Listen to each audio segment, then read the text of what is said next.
जय हिंद।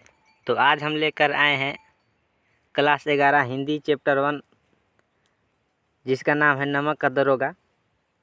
इसके कुछ हम सब्जेक्टिव प्रश्न को देखेंगे। तो आइए हम लोग स्टार्ट करते हैं।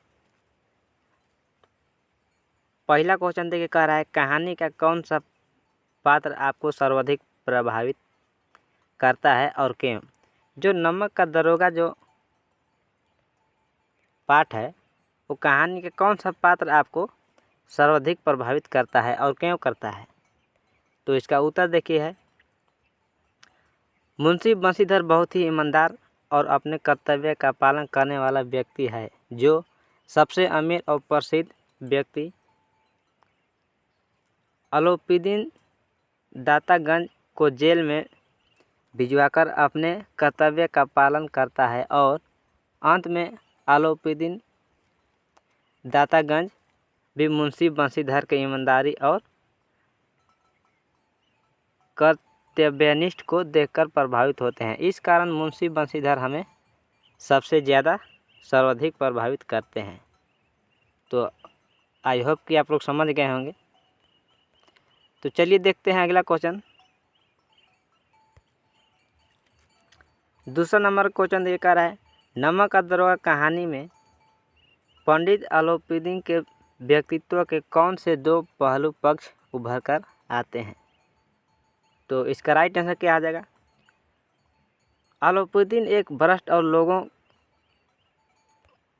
पर जुल्म करने वाला व्यक्ति है, जो नियमों के विरुद्ध गलत तरीके से धन कमाता है, परंतु समाज में वह एक सफ़ेदपोश व्यक्ति था। और दूसरी तरफ कहानी के अंत में उसका उज्जवल चरित्र सामने आता है, जो लोगों की ईमानदारी और कर्तव्यनिष्ठ के गुणों की कदर करता है। इस तरह उसका दोगला चरित्र हमारे सामने उभर कर आता है। तो आई होप कि आप लोग समझ गए होंगे, दूसरा क्वेश्चन का राइट आंसर समझ गए होंगे।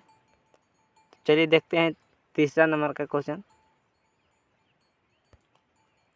तीसरा नंबर क्वेश्चन देखिए, कह रहा है नमक का दरोगा कहानी के दो अन्य शीर्षक बताते हुए उसके आधार को भी स्पष्ट कीजिए। कह रहा है जो नमक का दरोगा जो कहानी है, उसका कोई दो अन्य शीर्षक बताते हुए आधार को भी स्पष्ट कीजिए। तो इसका पहला शीर्षक देखिए,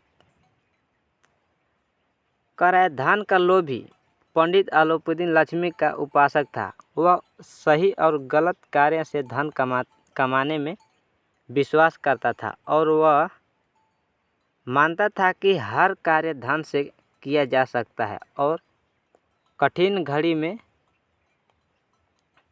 ही एकमात्र सहारा है। नमक का व्यापार भी इसी की एक मिसाल है। इसीलिए वह बंशीधर की ईमानदारी और कर्तव्य निष्ठा पर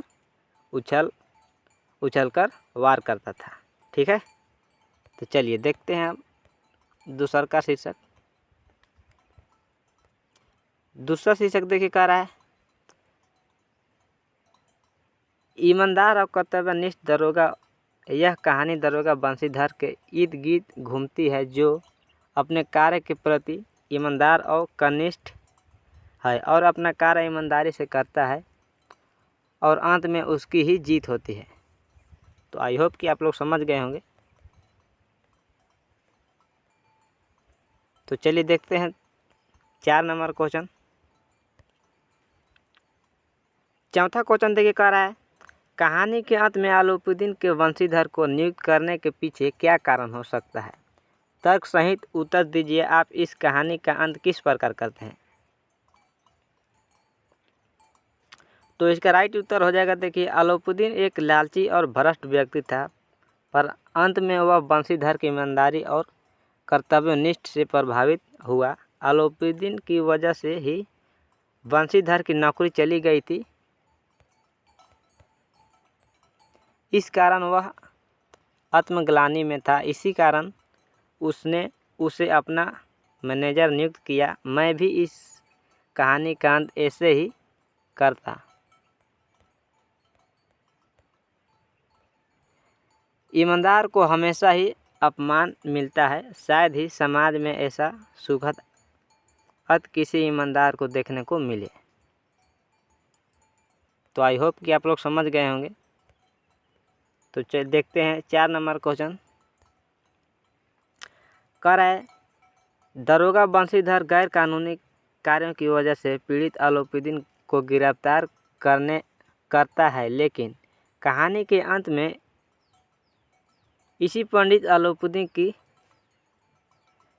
सहृदयता पर मुग्ध होकर उसके यहाँ मैनेजर की नौकरी को तैयार हो जाता है। आपके विचार में बंशीधर को ऐसा करना उचित था? आप उसकी जगह होते तो क्या करते? तो देखते हैं इसका उत्तर क्या कह रहा है।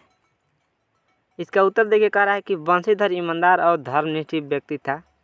वह ईमानदारी से कार्य करता था। अपने पद की गरिमा को ध्यान में रखते हुए उसने भारी रिश्वत को ठुकराकर पंडित अलाउद्दीन जैसे प्रभावित व्यक्ति को गिरफ्तार किया। उसने अपने पद के साथ कभी नमक हलाली नहीं की। इन्हीं बातों को कारण पंडित अलाउद्दीन प्रभावित था। अलाउद्दीन स्वयं एक भ्रष्ट व्यक्ति था, परंतु उसे अपनी जायदाद को संभालने के लिए ईमानदार व्यक्ति की जरूरत थी। बंशीधर उसकी दृष्टि में योग्य व्यक्ति था। इसी कारण पंडित अलाउद्दीन ने बंशीधर को मैनेजर की नौकरी दी। बंशीधर को ऐसा करना उचित न था, क्योंकि लोगों पर जुर्म करके इकट्ठे किए हुए कमाई की रखवाली करना उसके आदर्शों के विरुद्ध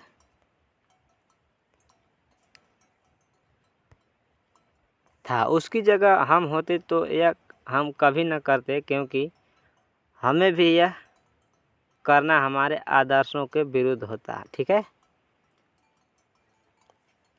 तो आप लोग समझ गए होंगे इसका राइट आंसर, और आप लोग पढ़ लीजिएगा।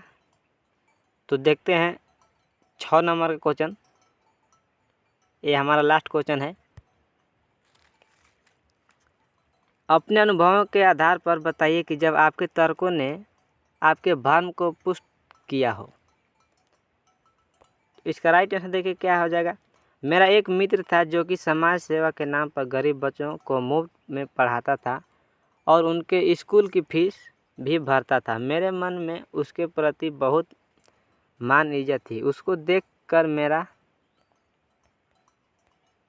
मन भी करता था मैं भी इसी तरह गरीब बच्चों को पढ़ाई में सहायता करूं। इस सिलसिले में मैं उसके घर उससे मिलने गया तो देखा कि जिन बच्चों को वह फ्री में पढ़ाता था उन्हीं से घर का काम करवा रहा था।